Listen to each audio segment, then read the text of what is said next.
Jadi ayat surah Al-A'raf 96 ini memberikan gambaran kepada kita, kalau beriman akan dibahagiakan, kalau berdosa maka akan dihukum. Seperti itu sederhananya. Semua permasalahan yang ibu rasakan ya, dalam kehidupan ini dari dosa. Semua kenikmatan itu justru dari kepatuhan. Itu tolak ukurnya.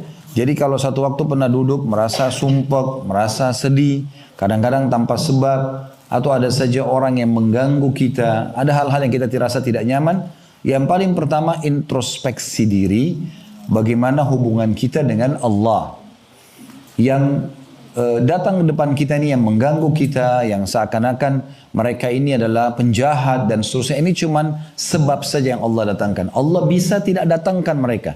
Tetapi karena pelanggaran dosa yang kita lakukan, Allah datangkan orang-orang ini sebagai ujian. Makanya sebagian salafus saleh itu mereka peka sekali.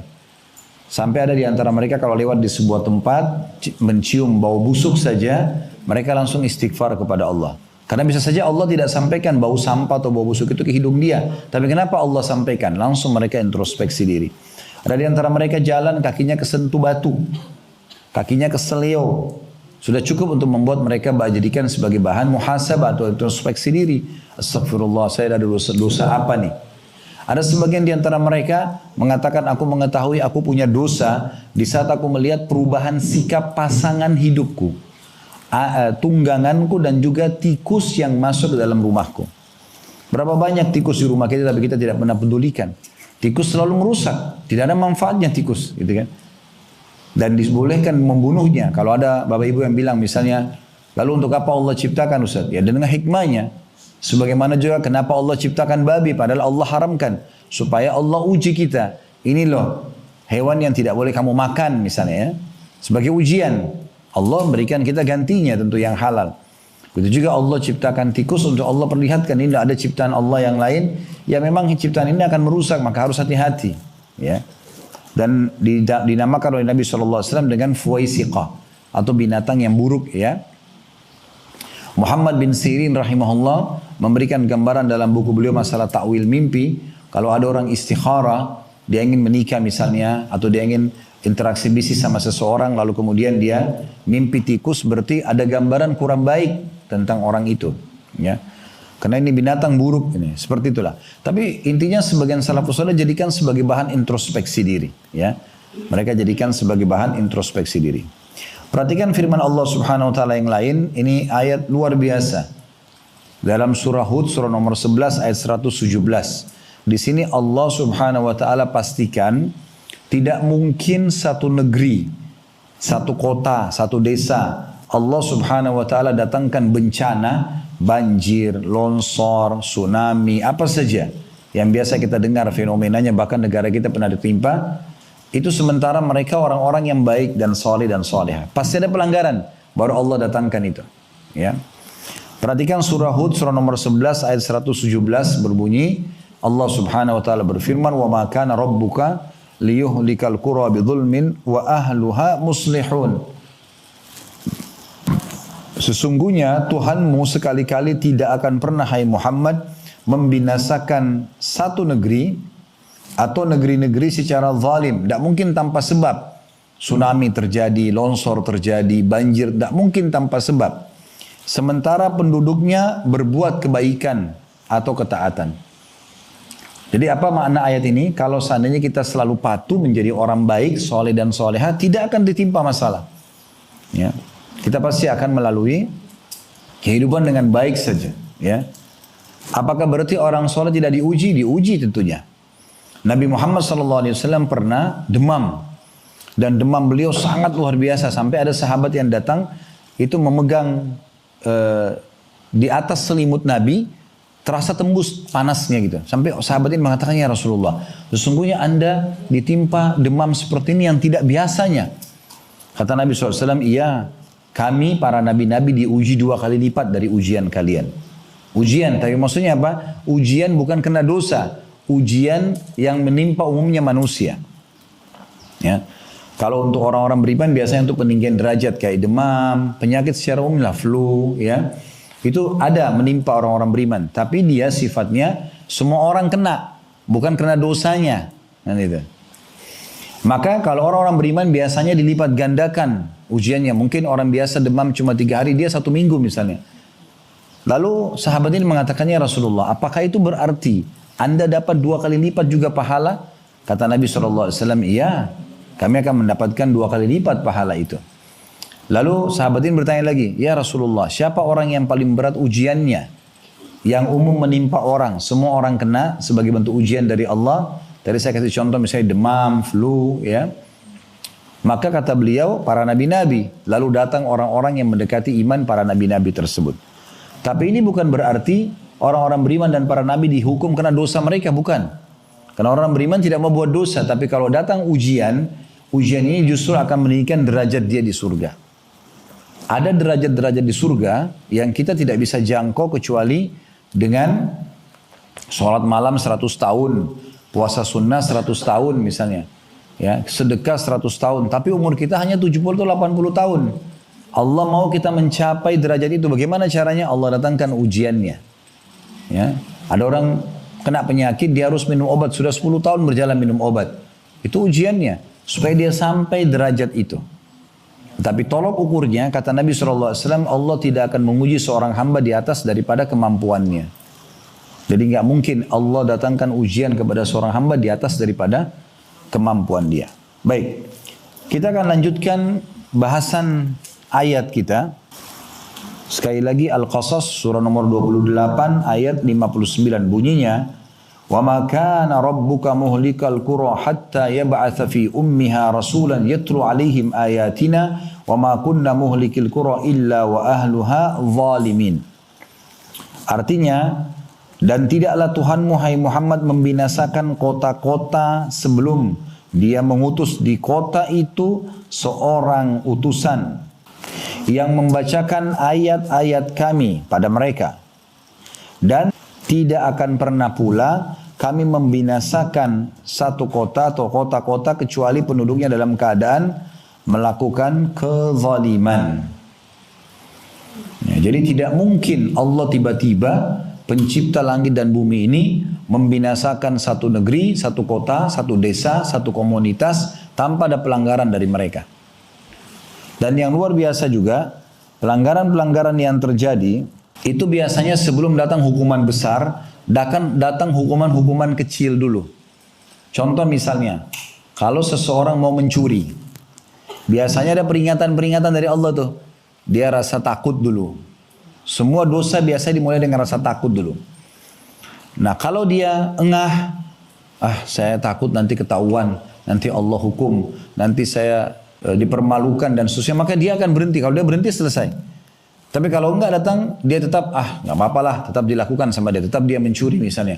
Biasanya kalau datangkan peringatan lain, ada teman yang lihat, ada teman yang nasihatin, tetap juga nggak mau dengar. Nah, terus saja begitu peringatan demi peringatan sampai akhirnya Allah datangkan hukuman yang besar yang memberhentikan dia dari kesalahannya tersebut. Dan perlu kita tahu ya, hukuman yang datang kepada seseorang dari Allah Subhanahu wa taala, walaupun berat itu di mata orang tersebut, sebenarnya kebaikan buat dia. Misal ada orang mencuri, sudah peringatan, rasa takut, ketahuan temannya, kemudian dipecat dari kantornya. Ada orang kan tetap pindah perusahaan, menipu lagi di sana, mencuri lagi. Nah ini semua terus terulang, akhirnya sampai satu waktu Allah permalukan yang besar sekali, ketangkap, dipublish di publik misalnya, dan seterusnya, sampai akhirnya dengan begitu dia berhenti. Sebenarnya di kacamata manusia dia sedang dipermalukan. Tapi sebenarnya di sisi Allah Subhanahu wa taala itu bentuk kasih sayang. Karena kalau tidak dibongkar pada saat itu, dia akan terus dengan kesalahannya. Ada orang dengan peringatan lisan mau berhenti, ada orang tidak, nggak mau berhenti. Terus saja sampai nanti peringatan besar datang padanya, baru dia mau berhenti. Nah, jadi ini cara memahami cobaan-cobaan Allah Subhanahu wa taala. Kemudian teman-teman sekalian, kita juga bisa membaca surah Al-An'am, surah nomor 6 ayat 131. Saya bacakan, "Dzalika allam yakun rabbuka muhlikal qura bidzulmin wa ahluha ghafilun." Ketahuilah hai Muhammad, bahwasanya Tuhanmu tidak akan pernah membinasakan sebuah negeri ya secara zalim sedangkan penduduknya masih dalam keadaan lengah atau tidak tahu. Ya, jadi Allah Subhanahu wa taala sebelum mendatangkan hukuman besar pasti datangkan peringatan-peringatan. Mungkin ibu dan bapak pernah lewati dalam hidupnya ada waktu pelanggaran yang terjadi, seringkali peringatan sampai kepada kita. Kadang-kadang dari orang terdekat, mungkin yang punya anak, kadang-kadang dari anaknya gitu, ya. Yang ngomong, ibu jangan, ibu kok begini.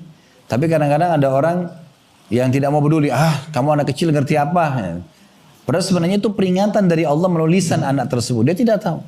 Saya pernah, subhanallah, satu waktu pernah siang hari lagi istirahat di rumah, terus kemudian niat memang mau bangun sholat asar. Qadar Allah, pas saya tertidur, bangunnya itu pas azan asar. Tapi bangunnya itu karena anak saya kecil datang, umur 3 tahun datang, bangunin, abati azan. Saya waktu itu bangun, terus alhamdulillah wudu dan sempat sholat mendapatkan di awal waktu. Tapi saya sempat berpikir, subhanallah, Allah gerakkan anak ini yang membangunkan saya. Dia tidak ngerti apa-apa anak ini. Cuma dia tahunya kalau azan saya biasa ke masjid gitu aja. Jadi ada peringatan karena datang dari orang terdekat kita. Mungkin dari suami, mungkin dari istri, mungkin dari sahabat dekat. Kok kamu begitu? Kamu nggak takut ya? Ini peringatan semua, jangan lihat orang itu. Tapi lihat pesan yang diucapkan dari lisannya. Itu semua dari Allah Subhanahu wa ta'ala. Makin orang engah, kemudian dia berhenti, maka makin selamatlah dia. Tapi kalau dia tidak melakukan itu, maka akan jadi masalah yang besar buat dia tentunya. Ya. Jadi kita harus tahu dari ayat-ayat ini bagaimana pekahnya Allah Subhanahu wa ta'ala mengingatkan kepada kita jauh sebelum kita diciptakan tentang ya, Allah akan memberikan kemakmuran, kebahagiaan bagi orang yang patuh, menjalankan perintah, apalagi memang itu tujuan dasar kita hidup ya. Dan Bapak Ibu tidak asing lagi dengan firman Allah Subhanahu wa taala surah Az-Zariyat ayat 56 ya. Wa ma khalaqtul jinna wal insa illa liya'budun. Aku tidak ciptakan jin dan manusia kecuali untuk beribadah kepadaku. Nah jadi kalau ada yang nanya begini, Ustaz, apakah saya memang hidup di muka bumi ini untuk sholat? Jawabannya iya. Apakah untuk puasa? Iya. Apakah untuk zakat? Iya. Untuk haji dan umrah? Iya. Bakti sama orang tua, zikir, baca Quran, berdoa. Emang itu tujuan kita diciptakan. Selain daripada ini bukan tujuan. Berbuat dosa itu bukan tujuan. Itu pelanggaran. Ya. Jadi kalau masih ada di antara kita yang berpikir untuk berbuat dosa, berarti dia keluar dari tujuan asal dia diciptakan. Harusnya dia faham ada di muka bumi ini, lahir dari rahim ibunya memang untuk mengabdi kepada Allah SWT. Itu tujuan kita diciptakan. Ya, jadi memang dari amal soleh ke amal soleh lain. Dari jenguk orang sakit, kemudian silaturahim keluarga, ke majelis ilmu, jenguk misalnya mencari nafkah, ya yang baik-baik semuanya. Ya. Kalau tempat-tempat dosa maka itu tidak ada sama sekali masuk dalam program hidup kita. Ya, harus jauh. Allah Subhanahu wa taala juga mengingatkan kepada kita di beberapa ayat Al-Qur'an. Ayat 97-nya ya. Itu afa amina ahlul qura an ya'tiyahum ba'suna bayatan wa hum naimun. Apakah penduduk negeri itu merasa aman dari kedatangan siksaan kami kepada mereka di malam hari pada saat mereka tidur? Yaitu isi ayat 97-nya. Kemudian ayat 98-nya, awa amina ahlul qura an ya'tiyahum ba'suna duhan wa hum yal'abun. Apakah penduduk negeri itu merasa aman dari kedatangan siksaan kami kepada mereka di waktu duha atau di pagi hari sedangkan mereka lagi bermain-main? Ayat 99-nya, afa aminu makrallah fala ya'manu makrallahi illal qaumul khasirun. Apakah mereka selalu merasa aman dari siksa Allah yang tidak terduga-duga? Tidaklah merasa aman dari siksa Allah karena dosa yang dilakukan kecuali kaum yang merugi. Ayat 100-nya, awalam yahdi lil ladina yarithuna al-ardha min ba'di ahliha allau nasha'u asabnahum bidunubihim wa natbu'u ala qulubihim fahum la yasma'un. Apakah belum jelas bagi orang-orang yang mempusakai satu negeri yang sudah pernah lenyap penduduknya bahwa kalau kami menghendaki kami azab mereka karena dosa-dosa mereka dan kami kunci mata hati mereka sehingga mereka tidak dapat mendengar dan mengambil pelajaran lagi. Ya, jadi maksudnya seperti kasus Fir'aun di Mesir ya. Penduduk Mesir harusnya bisa memahami kalau sudah pernah ada orang disiksa di negeri itu ya. Disiksa di negeri itu maksudnya di Mesir. Jangan sampai penduduk Mesir kembali lagi mengulangi perbuatannya Fir'aun. Kufur kepada Allah, menolak ayat-ayat Allah. Karena siksaan itu bisa terulang pada mereka. Atau selain Fir'aun, negeri manapun ya, yang pernah ditimpa bencana-bencana besar. Jangan sampai kita berpikir, ya, oh itu kan tertimpa orang sebelum kita. Ya kita nggak mungkin tertimpa, itu kebodohan namanya. Karena akan sama. Semua pelanggar-pelanggar akan kena hukuman, semua orang-orang yang patuh akan dapat nikmat. Begitu poinnya, ya. Kita lihat Nabi Muhammad SAW dan para sahabatnya yang beriman dimuliakan oleh Allah Subhanahu Wa Taala. Ya, Abu Bakar, Umar, Uthman, Ali, Talha, Zubair, banyak sahabat-sahabat Nabi dulu tidak ada yang kenal. Tapi setelah masuk Islam mereka beriman, mereka patuh kepada Allah, menjalankan perintah, meninggalkan larangan. Allah muliakan dan angkat nama mereka harum dalam sejarah manusia. Dan berapa banyak yang tadinya kufur kepada Allah dikenal di tengah-tengah masyarakatnya kayak Abu Lahab, Abu Jahal, ya, Umayyah bin Khalaf, Rabi, Syaibah dan yang lainnya. Mereka terkenal di masa itu. Tapi akhirnya habislah sejarah mereka dan habis semua harta mereka, keturunan mereka tidak dikenang lagi itu dengan kekufuran mereka. Maka semua yang patuh kepada Allah akan sama akibatnya. Semua orang yang durhaka sama Allah akan sama akibatnya. Yang patuh akan diberikan kenikmatan dan dimuliakan, diharumkan namanya. Orang yang melakukan kemaksiatan akan dihukum dan disiksa. Itu poinnya. Baik teman-teman sekalian. Allah Subhanahu Wa Taala datangkan banyak peringatan. Itu memang untuk menakut-nakuti kita. Jadi kalau ada perasaan takut setelah berbuat dosa, itu memang tanda-tanda dari Allah. Ya. Mungkin setiap orang di antara kita pernah buat dosa terus dia merasa takut dengan dosa itu. Nah itu peringatan dari Allah SWT. Itu Allah sebutkan dalam surah Isra, surah nomor 17 ayat 59. Surah Isra, surah nomor 17 ayat 59. Yang bunyinya وَمَا نُرْسِلُ بِالْآيَاتِ إِلَّا تَخْوِيفًا. Ya, dan kami tidak mengutus atau memberikan tanda-tanda ya, kebesaran kami kecuali memang untuk menakut-nakuti. Ya. Untuk menakut-nakuti. Memang seperti itu Allah datangkan untuk membuat kita takut.